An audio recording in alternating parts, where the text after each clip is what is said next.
Chaque jour, ils sont près de 3 millions de voyageurs à utiliser le métro londonien.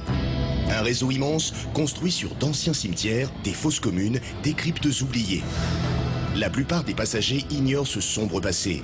Mais ils sont quelques-uns, usagers et employés du rail, à avoir vu, entendu ou ressenti des phénomènes troublants. C'est vraiment inexplicable. Existerait-il des âmes prisonnières des entrailles du métro? Y aurait-il une autre vie, juste à quelques centaines de mètres sous terre?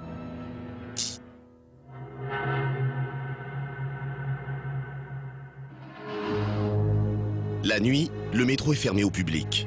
Seuls les employés sont autorisés à circuler dans les stations.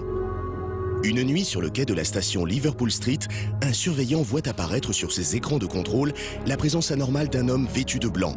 Il contacte son supérieur pour qu'il évacue l'intrus. Je suis descendu à Central Line, je n'ai vu personne. J'ai été au bout du quai, il n'y avait personne. J'ai regardé dans le tunnel, j'ai regardé tout autour, il n'y avait personne. Steve retourne au téléphone informer son collègue qu'il n'y a absolument personne. Le gars était juste à côté de toi, comment tu pouvais ne pas le voir? Le surveillant est formel, l'homme en blanc était bien sur le quai. Je peux te voir sur ma caméra, il était juste à ta droite. Je lui ai dit, je te promets, il n'y a personne ici. Lorsque Steve revient sur le quai, exactement à l'endroit où est censé se trouver l'homme, il constate alors que quelque chose a changé. Il y avait un banc et sur ce banc, il y avait un vêtement blanc. Je suis certain de n'avoir vu personne vêtu de blanc et je n'ai vu personne poser ce vêtement sur ce banc. À ce moment-là, j'ai eu comme un frisson. Les caméras de surveillance auraient-elles pu filmer un esprit errant dans le métro désert? Étrangement, des fouilles récentes à proximité de la station ont mis à jour une ancienne fosse commune, vestige d'une terrible épidémie de peste au XVIe siècle. Mais certains passagers sont également victimes d'événements obscurs. En 1983, Karen prend une photo que la science n'arrive toujours pas à expliquer. Mon neveu voulait une photo de lui dans le métro. Je l'ai donnée à mon frère et au petit ami de ma sœur en même temps. Ils ont regardé la photo et ils m'ont dit « Ah, ce n'est pas très sympa ». Je leur ai dit « Qu'est-ce qu'il y a ?» Ils m'ont répondu « C'est la photo que tu as prise ». À l'arrière-plan de la photo, derrière l'enfant qui sourit, une image étrange apparaît. Celle d'un homme attaché à ce qui ressemble à une chaise électrique. Apparition ou supercherie, la photo a été confiée à un expert au Musée national de la photographie et ses conclusions sont formelles. Le fait est que c'est pris avec un appareil photo amateur. Or, pour truquer une image, particulièrement dans les années 80, vous ne pouviez le faire qu'avec des appareils de professionnels. Je ne pense pas que cette photo soit trafiquée. C'est un spécialiste du paranormal qui découvre l'identité de l'homme électrocuté. C'était Bruno Hauptmann. C'est l'homme qui avait assassiné le bébé de l'aviateur Lindbergh dans les années 30.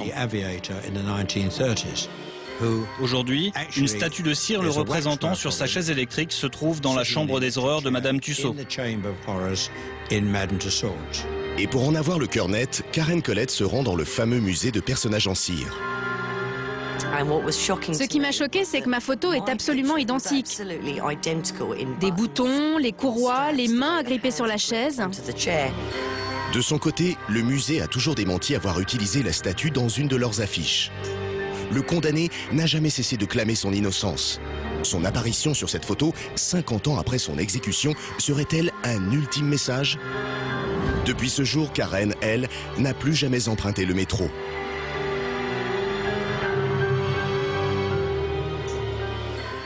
Mais ce sont dans les tunnels que se passent les manifestations les plus terrifiantes. Bill est patrouilleur. Il arpente les galeries depuis plus de 20 ans et il n'oubliera jamais une certaine ronde entre les stations Baker Street et St. John's Wood.